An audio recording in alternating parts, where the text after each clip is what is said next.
We have here the 8th abandon in this edition of the Vendée Globe with Stéphane Le Diraison's boat's demast.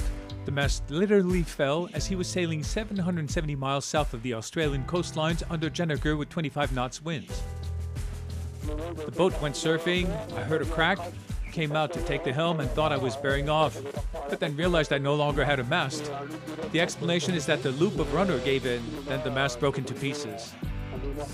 Stéphane, who thank goodness didn't get hurt, now freed himself from the mast and was able to recover the gaff sail boom and the fore staysail.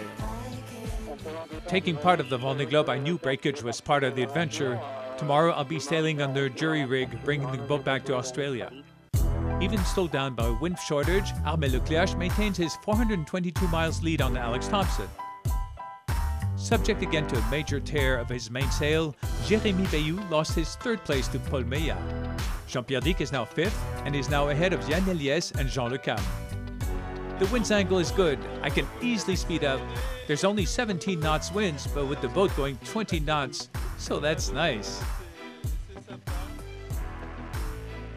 On this Sunday's late afternoon, Thomas Ruillon, who had set off northward to avoid a nasty depression, informed the race's directors he had hit an unidentified floating object causing an important water ingress and that he needed to reroute towards New Zealand.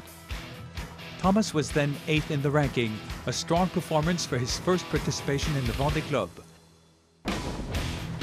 He was facing difficult wind conditions, 50 knots bursts in a heavy, choppy crossed sea.